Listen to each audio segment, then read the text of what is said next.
I didn't get the sense that DOGE really understood the rules or wanted to play by the rules. With the stroke of a pen, this is an order creating and implementing the Department of Governmental Efficiency, known as DOGE. Okay, that's a big one. Merici Vinton became a part of DOGE. We went in kind of excited to understand who we'd be working with, and it became very clear there was two separate teams.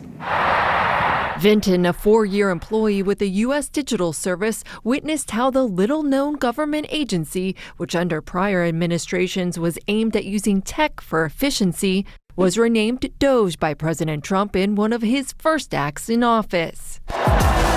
This is the chainsaw for bureaucracy. Taken over by Elon Musk in his quest to slash the federal government.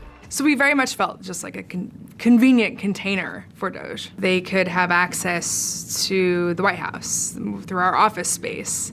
You could have access to email accounts, things like admin, and the ability to hire people. Vinton sat down with CNN for her first network TV interview, detailing for the first time what she calls a highly secretive operation she watched over the course of the 2 months she was technically a DOGE employee, as it infiltrated various agencies. DOGE is just constantly changing their tactics to achieve their objectives. So sometimes that is hiring people directly into an agency and having that individual report into the secretary.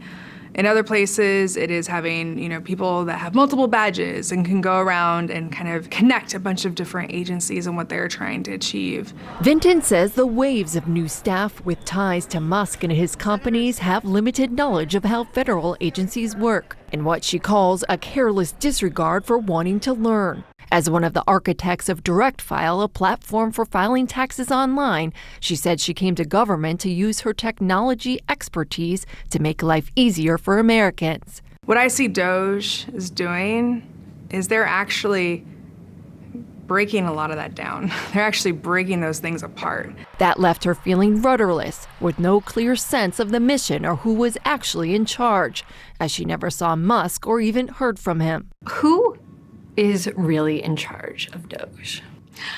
Just like everyone else, I don't actually know.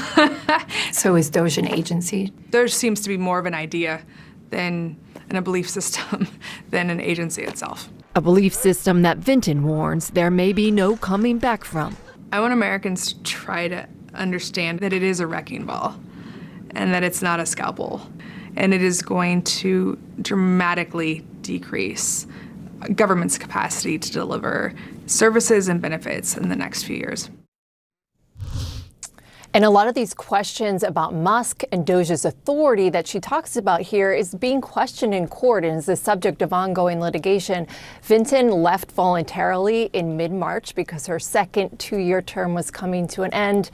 And Erin, we of course reached out to DOGE for their response to what she told us, but we did not receive a response from them.